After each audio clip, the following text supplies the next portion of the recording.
ब्रह्मचर्य का अर्थ है वीर्य रक्षा, जिनेंद्रियों का संयम, आत्मिक बल की वृद्धि। वीर्य की रक्षा करते हुए वेदाध्ययन या ज्ञानार्जन पूर्वक ईश्वर चिंतन करने का नाम ब्रह्मचर्य है। भगवान शंकर कहते हैं ब्रह्मचर्य अर्थात वीर्य धारण करना, उसकी रक्षा करना परम तप है। इससे बढ़कर तप तीनों लोकों में दूसरा कोई नहीं हो सकता।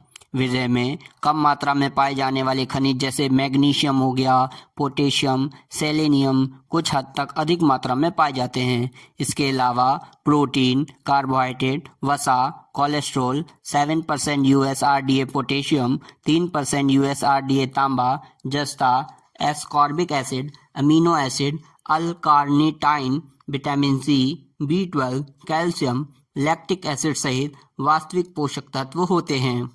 ब्रह्मचर्य से बुद्धि प्रखर होती है और तेज होती है।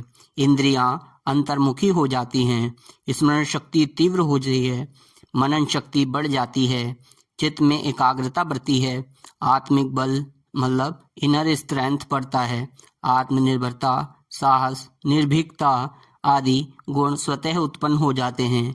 ब्रह्मचर्य के पालन से शरीर, मन और आत्मा मजबूत बनती है।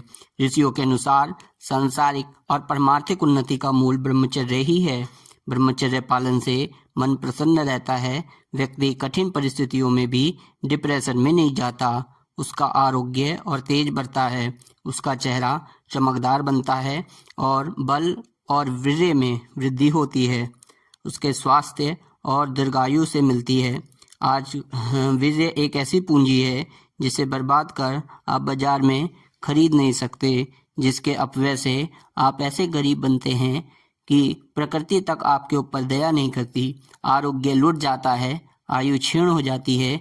उसकी चेतावनी प्रकृति कई रूपों में देती है। यदि इस पर भी आप समझ नहीं पाते तो रोग, शोक आदि व्याधि और शारीरिक दुर्बलता सामने आ खड़ी होती है। वीर्य नाश करने वाले बालक में हीनत्व की दुर्बल भावना बन जाती है। एक अव्यक्त भय, एक अनजान सा डर उसके अंतर्मन में छिपा रहता है। वह अपनों से, बड़ों से आंखों से आंख मिलाकर बातें नहीं कर पा सकता। वह छिपता फिरता है, अपराधी की तरह जन समुदाय से, लोगों से वो बचता है। यदि वह हिम्मत कर बड़ों से बात करना भी चाहता है तो ढीठ और असंस्कृत बनता है। उसका किसी कार्य में जी नहीं लगता, सुस्त रहता है, स्वभाव चिड़चिड़ा, क्रोधी और रूखा बन जाता है। उसके मन में गंदे, अश्लील और कामी विचार हुड़दंग मचाते रहते हैं। मानसिक दुर्बलता बढ़ जाती है, स्मृति कमजोर हो जाती है, कुसंगति में उसकी रुचि होती है, वासनाओं का तांडव प्रारंभ होता है और युवक किसी अव्यक्त वेदना से पीड़ित होकर इधर उधर मारा फिरता है। उसका मुंह जो खुश रहना चाहिए था वो मुरझाया, दुखी और उदास बन जाता है। उसका स्वभाव कटु और रूखा हो जाता है। उसका मुखमंडल निस्तेज बन जाता है। वीर्य के कारण जो रक्त में चमक और लाली होती है वह कम हो जाती है। उसकी त्वचा फीकी, पीली, खुरदरी और कभी कभी काली बन जाती है।